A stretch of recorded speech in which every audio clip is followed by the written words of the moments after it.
League.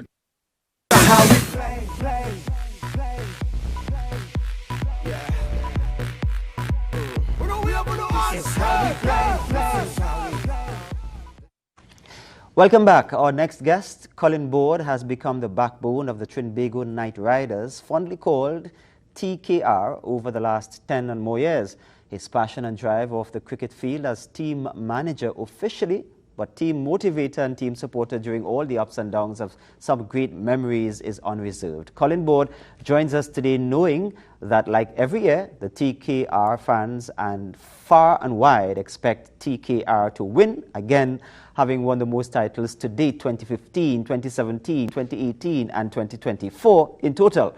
The last time TKR was in the finals was in 2023 when they lost to Guyana Amazon Warriors. So good morning to you, Mr. Borde. Once again, welcome. Morning. Thank you very much for having me. Morning to the viewership listeners. Thanks again for having me on board. All right, well, the CPL just around the corner. How is the team preparation going? Good so far. Today actually is the beginning of the race, and we will check into Hyatt today. And over the next 2 days, everybody will come in from abroad. Who's coming in from England, who's coming from Pakistan, who's coming from India. So we officially kick off on August the 8th at 9 a.m. at the Queen's Park Oval. So that's when the camp will start. But obviously we'll assemble on the 7th, and all the equipment is coming in. Some came in last night. So all the things are in motion, and over the next 2 or 3 days, we should be up and running. And of course, there's excitement starts. All the phone calls are coming in. Who has visas, who doesn't have visas. So it's all about to kick off. Of course, everybody, no matter we've been doing this a long time, we're always excited once it starts again. It's a little different than when we do other tours because it's home and it's a lot closer to the heart. So we're all excited. Yeah, indeed. I'm hearing the excitement from your voice. Tell me, what are there any specific areas that you're going to be focusing on in terms of training? Yeah, well, I think the first thing we're going to do as we get into camp is make sure on Bond, have some meetings in and about how we want to play the cricket. Obviously, when the selection committee goes out there over the last 6 months, recruiting players, signing contracts and stuff, we look for a particular type of individual that we feel will fit into the sort of ethos that we want and the style cricket that we would like to play that we feel is going to be good cricket for a tournament of this nature in different islands. Obviously, the wickets are different, the conditions are a little different. Yes, we're in the Caribbean, but each ground presents its own challenges, and what you do, in essence, is try to find the right balance of players, the right balance of personalities that once we mesh together should produce something of quality. And that over the next first 2 or 3 days, that's really where the emphasis to make sure that we kind of settle into the same type of cricket that we'd like to play in the same understanding. And then it'll be broken out more in terms of the technical side, where the coaches will start working with each one of the players based on their last 6 months, the type of form they're in, the type of mental space that they're in. And the first 2 or 3 days are critical in that regard. You talk about team gelling. You've had some departures. You have some new entrants. How are you going to go about integrating the new players with the existing ones? How do you propose that you're going to do that?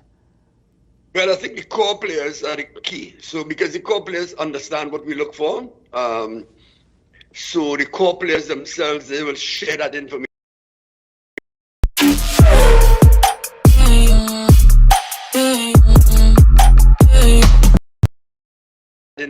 internally amongst the players. And of course, as a support staff, we kind of set out a couple of triggers along the way. So each day we have something that we're going to do in terms of getting the team closer together. Of course, as I mentioned, the coaches are the ones who will drive that.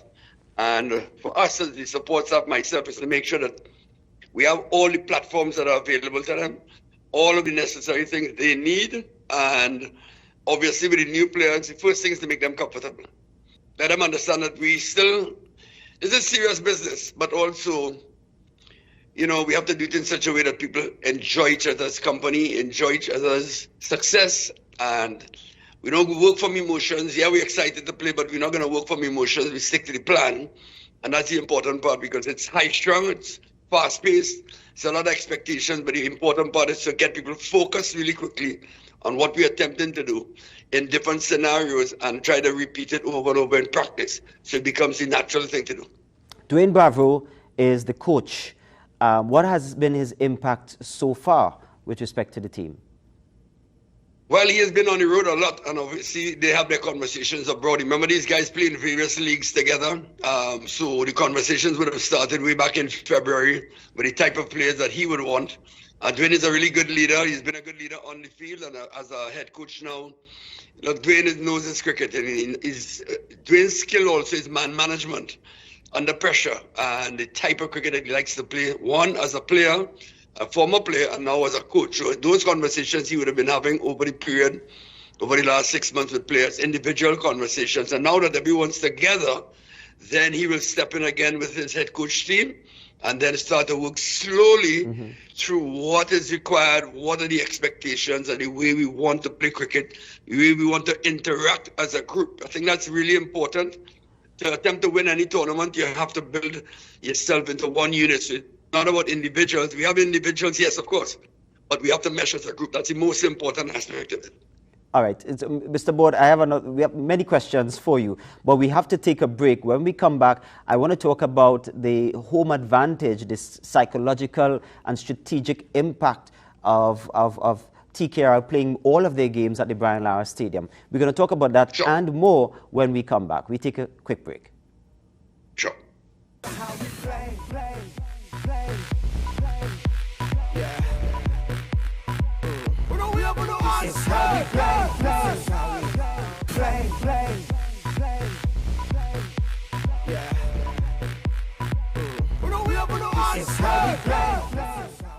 Welcome back.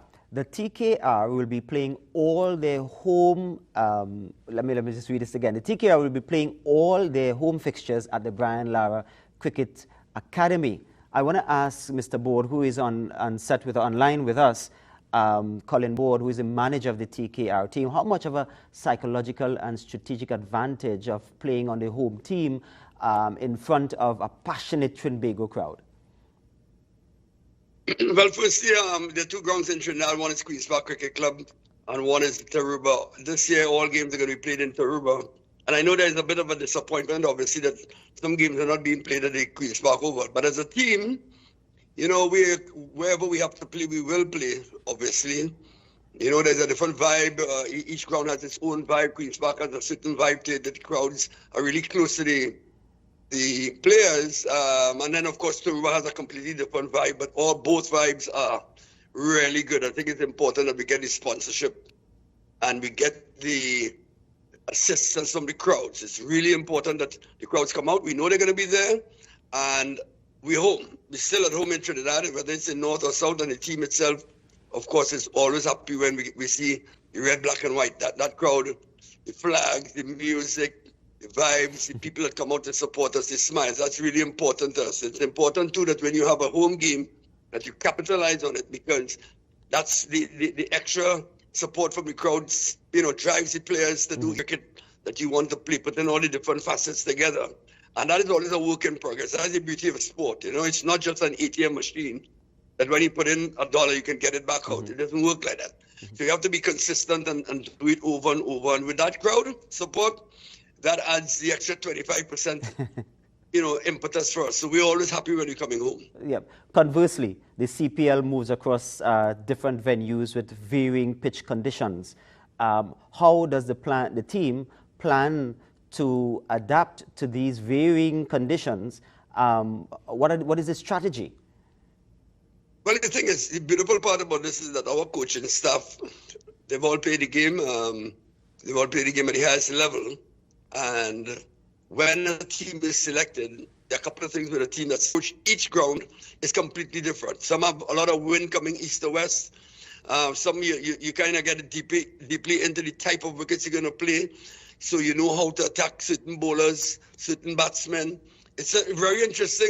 Each island and each team that you play is going to have a different approach to the game. That's the beauty of the sport. Indeed. Kieran Pollard's leadership in the past has played a significant role in the team's successes. What role do you see him playing now as captain and as a senior member of the squad in terms of ensuring a win for the TKR? Yeah, well, the purpose of the exercise is always to try to win as many games as possible and hopefully win a tournament. It's not just one player. Fortunately for us, we have a group of senior players, and Bravo, of course, as the coach. We have Otis Gibson as an assistant coach. Are you dissatisfied with your child's SEA placement or CXC results? Get better grades at CTS College Private Secondary. We have a full support in terms of the leadership. The leadership of some senior guys who played 500 and 600 games all over the globe for the last 20 years. So hopefully we can tap into that and obviously get that team as a well-oiled machine. And hopefully it all goes well. We have a great fun along the way. All the fans have great fun. And at the back end of it, we can get a 5th title. That will be the ultimate goal. Let's get down to brass tacks now. Which teams do you see as the major challengers this season, and what aspect of their games are you going to be mindful of?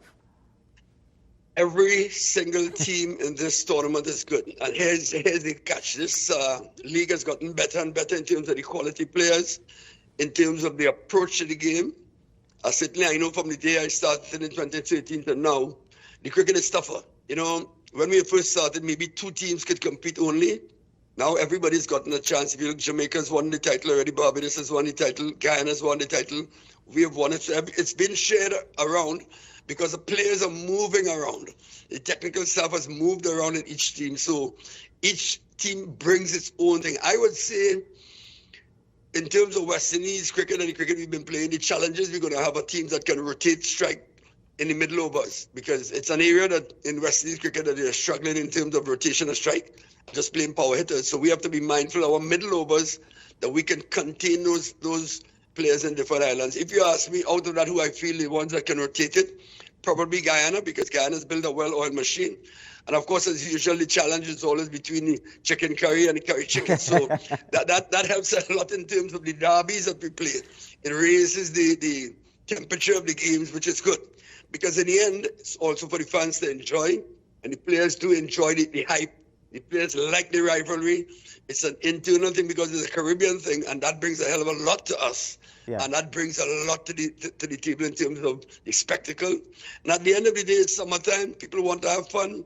They want to come out, enjoy themselves, express themselves, and so do the players. And of course, as support staff, our responsibility is to make sure it all comes together really smoothly, that everybody has a great time.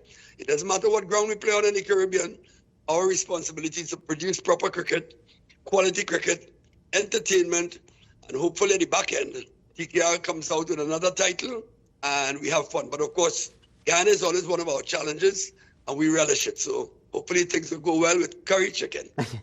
You've talked about fan engagement and how important that is for the morale of the team and boosting the team. What more can fans expect this season from the TKR? Well, I have a couple of things coming up. A lot of exciting stuff that CPL will be bringing to the table. I don't want to get too much into the details because they have their launching times and launching pads. But certainly, I think there are a couple of innovative things that are going to happen in the league this year.